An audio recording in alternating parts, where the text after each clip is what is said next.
Series ஆரம்பிச்சனால என்ன தெரியல. இப்போலாம் காலையில் இருந்தோடனே நல்ல புள்ளியாக பார்த்தீங்கன்னா வெந்நீர் போட்டு குளிக்க ஆரம்பிச்சிட்டேன். முழுக்கை சொக்க வரைக்கும் அளவுக்கு மடிச்சுட்டு விட்டு சும்மா டைட் ஃபிட்டிங்கில் ஆம்சை காட்டுற அளவுக்கு மடிச்சு விட்டு கிளம்பியாச்சு. எங்கன்னா நம்ம ஆஃபீஸுக்கு தான் சோதாக்கு சோறு கொண்டு சீரியல் டே 5 காலையிலே 2 இட்லி வச்சு சட்னியோட சாப்பிட்டு முடிச்சுட்டு நல்ல பையனா சாப்பிட்ட உடனே பார்த்தீங்கன்னா அந்த பிளேட்டையை நான் வாஷ் பண்ணி வச்சிட்டேன். நேற்று துவச்சி வச்சிருந்த சாக்ஸை வந்துட்டு நீ புதுசாக ஒரு சாக்ஸை மாட்டிட்டு கிளம்பிட்டேன்.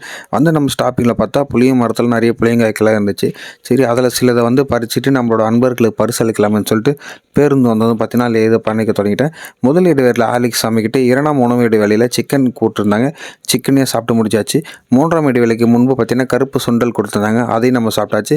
ஆண்கள் தினத்தை ஒட்டி பார்த்தீங்கன்னா நம்மளுக்கு 5 சாக்லேட்டும் ஒரு அட்டையோட கொடுத்துருந்தாங்க. ஆண்கள் தின வாழ்த்துக்கள் நண்பர்களே. மற்றும் பார்த்தீங்கன்னா இடைவேளையில் பின்பு பார்த்தீங்கன்னா ரத்தகா வாங்கிருச்சு. யாருக்குன்னு பட்டுச்சோ என்னதுன்னு தெரில. சரி அதுக்கு ஏதாச்சும் ஆயில்மெண்ட் இருக்கான்னு பார்த்தா எதுவும் கிடைக்கல.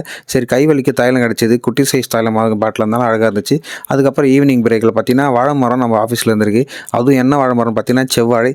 சரி இன்றைக்கி பறிக்கலான்னு சொல்லிட்டு கை வச்சு பார்த்தா அது ரொம்ப காயாக இருந்துச்சு. சரி பழுத்தது நம்மளுக்கு தான் சொல்லிட்டு இன்னொரு நாள் பத்தலாம்னு சொல்லிட்டு இன்றைக்கான நாளை முடிச்சுட்டு பேருந்து பார்த்தீங்கன்னா பேருந்து பயணத்தை தொடங்கியாச்சு. கொஞ்சம் தலைவலி அந்த பார்த்தீங்கன்னா கண் அசந்துட்டேன். கண் அசந்து கண் திறந்து பார்த்தா நம்ம அண்ணன் வீட்டுக்கு நம்ம போகிற நிலமா இருக்கும். ஏன்னா ஸ்டாப்பிங் நான் தாண்டி போயிருப்பேன். ஸோ இதோட இன்றைக்கான டேவை முடிச்சிட்டேன். நாளைக்கு பார்க்கலாம்.